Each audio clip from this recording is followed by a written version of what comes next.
सुलेमान शहबाज के तंज की परवाह नहीं, चाहे मुकदमा कर दें। शाहिद खाकान अब्बासी का अहम बयान। साबिक वजीर आजम शाहिद खाकान अब्बासी ने एक निजी चैनल पर गुफ्तगू करते हुए कहा कि तोशाखाना के तोहफे हुकूमत के होते हैं, न कि अवाम के। तोहफे जिसको मिलते हैं उसके होते हैं। वसूल करने वाला तोहफा ले या नीलाम किया जाए, कीमत एक ही होती है। खजाने को असल या ज्यादा रकम नहीं मिलती। सुलेमान शहबाज के तंज से मुतालिक सवाल पर शाहिद खाकान ने कहा कि सुलेमान शहबाज के तंज की परवाह नहीं, चाहे मुकदमा कर दें, मुझे कोई फर्क नहीं पड़ता। मैं मुस्लिम लीग नून में हूँ।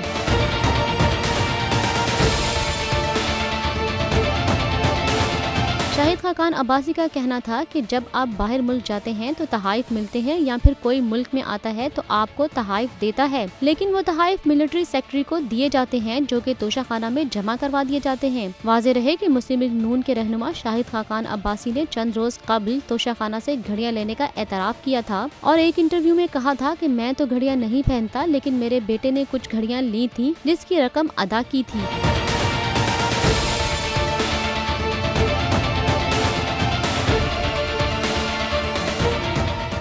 को चेयरमैन बोल, शोएब शेख के खिलाफ मनगढ़ंत, झूठा और बेबुनियाद केस। हुकूमत इंतकामी कार्रवाइयों पर उतर आई। रिश्वत देने के झूठे इल्जाम के पीछे असल हकायक वो ले आया अवाम के सामने। सिंध हाई कोर्ट की जानिब से 10 मार्च को एग्जैक्ट केस में बरियत का फैसला भी दे दिया गया, जो रिश्वत के इस इल्जाम को झूठा और बेबुनियाद साबित करने के लिए काफी है। सवाल ये उठता है, न रिश्वत लेने वाला न देने वाला मौजूद, तो फिर ये मुकदमा क्या है? गुज़िश्ता 5 सालों में ना तो कोई गवाह पेश हुआ और ना ही कोई सबूत सामने आया, जबकि कोई इंक्वायरी अमल में नहीं लाई गई। जब मुल्ज़िमान से कोई तहकीकात नहीं की गई, कुछ साबित नहीं हुआ, तो फिर ये मुकदमा क्या है? इससे कबल केस की इंक्वायरी कमेटी के सामने खुद जज कादिर मेमन ने रिश्वत के इल्जाम की तरदीद की थी और कमेटी को तहरीरी तौर पर आगाह भी किया था। इस झूठे और बेबुनियाद केस की कानूनन कोई हैसियत नहीं। सिंध हाई कोर्ट इस मुकदमे में शोएब शेख को बरी कर चुकी है, तो फिर इस नाम नेहाद इल्जाम की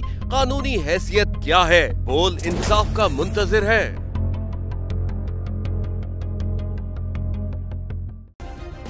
सब्सक्राइब करें और बेल दबाएं ताकि कोई खबर रह न जाए।